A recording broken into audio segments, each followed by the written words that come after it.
How foolish Remainers were about Brexit. My name's Mike Cashman. If you find these videos interesting, please subscribe to the channel. How foolish we Remainers were about Brexit. You see, we thought that if we explained that if you say in Northern Ireland there would be no checks on any trade from Great Britain to Northern Ireland, but at the same time you sign up to an agreement with the European Union which commits you to performing checks as necessary for trade from Great Britain to Northern Ireland, that both those things can't be true, and that you will then experience problems, and some people may not want to undertake that Great Britain to Northern Ireland trade that they were undertaking before. We thought that if we explained that you would understand that. How wrong we were. Certainly caught David Frost out. He hadn't anticipated that, despite us writing to the press, writing to the government in my case, getting letters back saying, no, they understood the problem. But as I say, it certainly caught David Frost out. But he would probably expect that you would really need to understand the trading system in order to realise this potential impact. And there's David Frost, only a poor unelected, I'm not sure he's pure, only a poor unelected bureaucrat dealing with this matter. Another example. We thought that if you explained that if you move from a situation where you have frictionless trade and lorries can pass to and fro easily between the continent and Great Britain, that if you then put friction in and you make it more difficult to cross the border, and, for example, you set up great lorry parks where lorries can wait for hours waiting for their documentation to be processed. We thought that if we explained that if you do that, then drivers who are paid by the kilometre may not actually want to sit in lorry parks for hours, because that's not very economically effective for them or for their businesses, and they might not want to come to the UK anymore. We thought that if we explained that, then that might make a difference. But no, you had to see it in reality.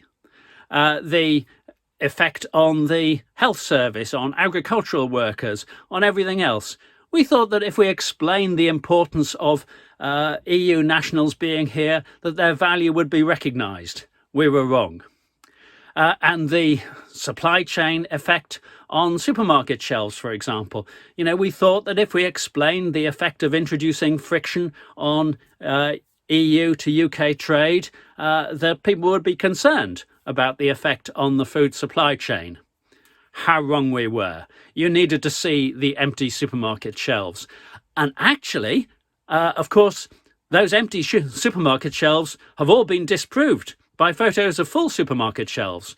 Now, I'm not referring to Mr. Expat from Provence who wanders out from his villa to the hypermarket and takes a few photos of bulging shelves, or even Terry going to Tesco in Torremolinos, if there is a Tesco in Torremolinos. No, I'm talking about the real, actual, valid photographs from Steve Blinkers from Much Blinding in the Marsh, or wherever it is, all names changed to protect the idiotic.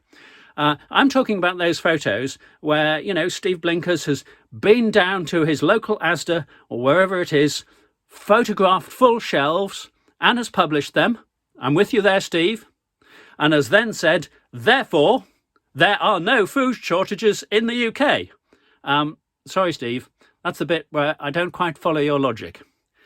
And so, we thought that warning about all these things would make a difference. How wrong we were. You needed to see it in reality. And even then, when you've seen it in reality, you've been able to ignore it because you can put it all down to COVID, despite the fact that across the whole of Europe, it's in the UK that we're seeing empty supermarket shelves, whereas COVID has affected the whole of Europe. So if I ask, is this enough for you to realise the problems that Brexit is causing? Already I'm aware of the answers. No, it's not enough. And so we have to go to the follow-up question then. Well, OK, let's accept that. Let's accept the reality of the situation. What you've seen is not enough to convince you of the idiocy of Brexit. Okay, we recognise that. We don't dispute that. That's not been enough, so what will be enough?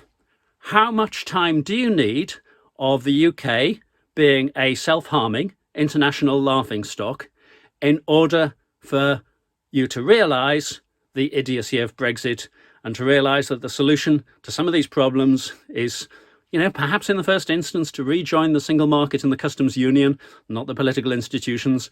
That can come later. How much time do you need? Don't be shy, just tell us. A year? 2 years? 5 years? Whatever it is. If you can acquaint us with the reality of what will be needed, then that will help in the planning of the steps to rejoin. So, as I say, don't be shy, just tell us, how long do you need of this? And then we can plan. Thank you. Do subscribe to the channel.